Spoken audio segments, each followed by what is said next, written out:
Good evening and welcome to Hoops Friday Night. I'm Jason Geiser. He's Tyler Segerman, and we begin tonight with the tip-off of a very busy weekend at Lima Senior. Yeah, the Spartans take to their home court tonight and then host a full 2 days worth of games featuring some of the top talent from all around the state in Coach Q's QP Classic on Saturday and Sunday. Senior High today found a new opponent for Sunday's game after Akron St. Vincent St. Mary's pulled out with COVID. The Spartans will play Sylvania Northview on Sunday at 5:30. But first things first, Coach Simpson's crew tries to improve to 3-0 in conference play, hosting Oregon Clay tonight. Spartans great William White's in the house.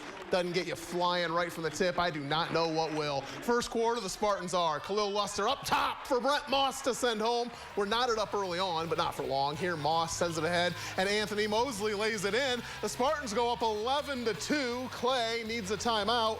It doesn't get any better for him. Luster from just inside half court to Shalom Stout gliding in. It's 17-2. Now Brandon Moore corrals the rock and goes right up with it. The Spartans take a 15-point lead once again, and then the big man, Tyrese Austin, grabbing the rebound, and he knows how to finish. Lima rolls 67-24. Staying in the track, Findlay is also at home tonight. The Trojans fall to Whitmer 68-61. Atop the Northwest Conference, Crestview and Columbus Grove find themselves once again battling Knights, the NWC's all-time winningest program, aiming to put an end to a 3-year reign in Putnam County for a 17-game conference win streak is what the Bulldogs carried with them tonight, setting up our Hoops Friday Night Spotlight game. This Hoops Friday Night Spotlight game is presented by Midwest Electric Incorporated.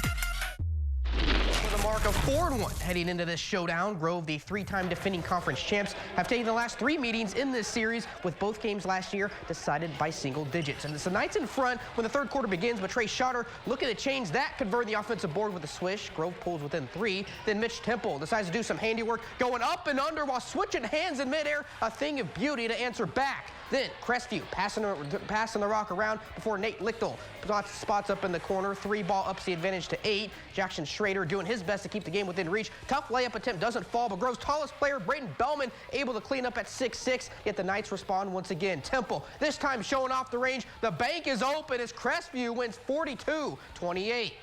The walk-in closet provided another duel between one-loss teams in the NWC. Spencerville seeking their first conference win of the year, hosting newcomer Lipstick, who aims for a 2-0 start in league play. Bearcats would strike first, Dylan Smith driving and dishing to Eli Harder inside. Spencerville up 2-0. It's now 6-0 when Harder goes at it again. Corrals his own miss, and the Vikings need a timeout, down 8. So you know who Lipstick will turn to, the Findlay commit Mason Brandt. In traffic, nails the jumper. Then on their next possession, it's Paul Mag is left wide open off the inbounds. It's now just a 2-point game. But Dylan Smith provides maybe the highlight of the night. Intercepts the pass and goes coast to coast, and eventually will throw up the shot over his head as he's fouled. Will it roll in? Yes, it does. Spencerville also rolling to victory 71-47. Couple more games in the NWC tonight. Bluffton plays a quick one in a victory over Ada 75-37, and Allen East protects home court over Jefferson 64-47. From the Northwest to the Northwest Central, where Perry jumps back into conference play following Tuesday's 20-point win over Shawnee. The 3-time defending champs visit Hardin Northern, who's also 1-0 in the league. Opening quarter, the Commodores are cleaning the glass. Ryan Yanks does the honors, and Perry's up 2. Other end, Nevin Robson driving to the basket, laying it in. Polar Bears now have a 2-point lead. Now it's Robson again, this time pulling up for the short jumper. The Bears push their advantage to 4. Perry is not concerned. Terry Riley to Joey Hurston in the corner. His 3-ball is good. And then it's Will Knight hanging out in the other corner, also getting in on the 3-point action. Perry wins on the road, 79-50. Around the NWCC, Upper Scioto Valley stays unbeaten with a 20-point win over Temple Christian. Elgin wins on the road at WG, 49-36. And Ridgemont has the better Ridges, beating RIDGEDALE 51-33.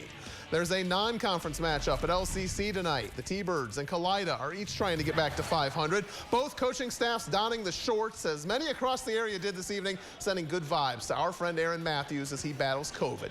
Third quarter, Evan Unruh comes away with the Kalida turnover and has smooth sailing to the far end of the court for the layup. T-Birds lead 20-19, but Kalida answers. Tyson Siefker calmly strokes the tray. He pushes the Wildcats back in front by a deuce. LCC goes on a run. Billy Burke kicks out to Seth Mikesell, who hangs 3 on the home half of the scoreboard. It's 26-24 Birds, and now Carson Parker shows us his post moves. The sophomore goes for 19 points and 9 boards. The Birds' lead would grow to 8 points until Justin Siebenek gets Kalida off the schneid. He strikes from deep, but the Cats are down 34-27. Final ticks of the quarter. DeMar Foster driving, hanging, hitting. LCC wins 54-43. That's 200 career victories for T-Birds bench boss Frank Kill. One other non-conference matchup tonight sees another Putnam County team on the road. OTTOVILLE wins at Lincolnview 53-37. We need to take our first break here on Hoops Friday night. When we come back, we have highlights from the Western Buckeye League, including a pair of 3-1 teams looking for their first conference win of the campaign. Stay tuned. Hoops Friday Night is brought to you by Rabel's Auto Service in St. Mary's, where we'll fix the problem the first time, not cause more. Welcome back. 7 of the 10 teams in the Western Buckeye League sit 500 or better entering the 4th Hoops Friday night of the season. That includes the neighboring programs in Wapakoneta and St. Mary's, who were both out to 3-1 starts. Here's the hitch. Both the Redskins and Rough Riders dropped to their conference openers last Friday after winning their first 3 non-league games. The Skins invade the horseshoe tonight as both teams try to get into the WBL win column. Third quarter, Austin Parks kicks to Evan Anksman, who buries the 3. The Rough Riders take a 9-point lead, but the Redskins fight right back. Zach Niekamp to Jackson Courter, who can also count by 3s. It's a 5-point game, but you're going to have to cool off Anksman, and that doesn't seem likely. He uses the Parks screen and hits nothing but net. It's a 12-point game. Wapak keeping pace, thanks to also putting in work behind the arc. That's Caden Seifring. The Skins pull within 8, but the home team's too tough. Parks takes the Kyle Steininger pass and gets to the 10. Rough Riders win at 52-36. The 2-time defending league champs, Shawnee, look to rebound from their first loss of the season. League play certainly favoring the Tribe, having not lost a WBL game since 2019. They took to the court in Salina. Brady Wheeler going to work early, drives through defenders and gets the bounce to go. Indians by 4, and he's not done. Staying aggressive, Wheeler again with no care for the men in front of him, powering his way to another basket. Bulldogs trying to stop that trend. Quinn Andrew evades Indians, passes to Jacob Ray, who unloads from the arc. Then off a miss, it's Dylan Feaster pulling up and sinking the second chance bucket to pull Salina within 8, yet Shawnee not worried at all. Wheeler feeds Jamari Johnson inside. He backs down and spins. Shawnee victorious 63-28. Now, the last team to beat Shawnee in league play just so happens to possess the most WBL championships of all time. That would be Ottawa-Glandorf, who seemingly hasn't skipped a beat following their delayed start to the season. 3-0 they look to go as they host Elida. A big reason for the early success, this man right here. Colin White forces the turnover on one end, and with his talent, finishes on the other. Less than a minute in, OG takes the lead. Carter Schimler to Carson Fuca in the corner. Nothing but net for the senior to grow that advantage. Then Zori Island driving, and what a trick shot this is, putting on magic with the left. Elida within 3, but Fuca showing off his cross-court vision. Hunter Steckschulte on the receiving end, and the Titans add 3 more to the board thanks to the junior's touch. But Fuca wasn't done, this time feeding his big man Theo Mag inside, hoop and the harm. Ottawa-Glandorf wins big 79-51. After going winless all last season, Kenton opened the conference campaign with a W last weekend. This year's squad can get back above 500 with a victory in the Battle of the Wildcats at Bath tonight. Second quarter, Colby Quay taking things away. He wastes no time looking to convert. Strength at the rim earns him the basket and the Band-Aid. Kenton leads 13-9. Other end, Griffin Mikesell crashes the glass. He gets rewarded with a bucket. That brings the game back down to 2. Later, Jarrett Jolliffe working underneath with Gunnar Stout. The 2-man game results in 2 points for the Wildcats in red. Then Kenton swings the ball around the arc, ends up in the hands of Tyson Lawrence in front of the Bath bench. He cans the deep shot. They retake the lead 18-15. Putting on some full court pressure now, but Bath breaks it, and Jonah Wabin hits Mike Sell for the scoop, but they end up short tonight. Bath falls 54-51. Rounding out WBL play, another 3-point affair. Defiance wins at Van Wert 46-43. We're set for our second and final break of the night here on Hoops Friday night. When we come back, there's a tussle atop the Blanchard Valley Conference standings. Highlights from the BBC and the MAC after this. Hoops Friday Night is back. Every Friday at 11:15, check out the highlights from the hardwood. Our sports team will bring you all the scores from around the region. It's the place for all your high school basketball action. Hoops Friday Night is brought to you by Union Bank. Now with everyday rewards checking, free online banking and bill pay, refunds on ATM charges, and more. Hoops Friday Night, the region's best roundup of high school basketball. Don't miss out on any of the action. Only on Your News Now.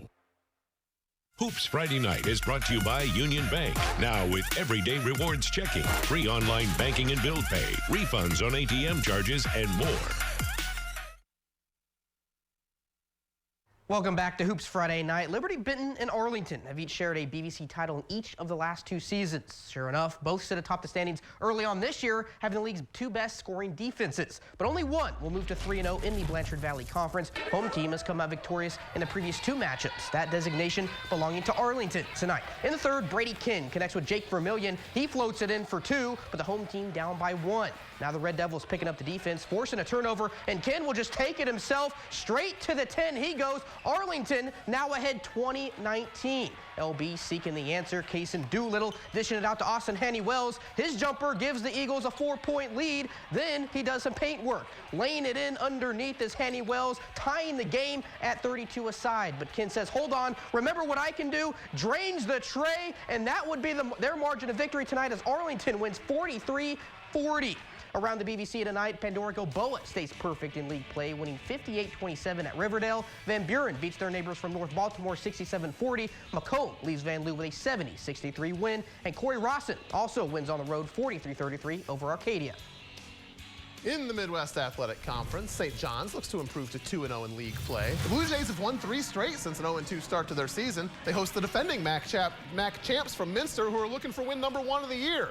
Third quarter, J.J. Boniface delivers a 3-ball from the corner. The Jays grab a 27-20 lead. Minster responds. Brogan Steffi driving the paint, pulling up, dropping down. The Wildcats get it back to 5, but St. John's goes on a run. Boniface with the rebound, and he gets real strong down low, scoring amidst a sea of bodies. A 6-0 run has DSJ up 33-22. It becomes an 8-0 run until Zach Fortman drives inside, plus the foul. He stems the tide, but St. John's closes it out. Nolan Schwinnen launching the 3. Blue Jays win 56-37. They play their annual Holy War at LCC on Sunday.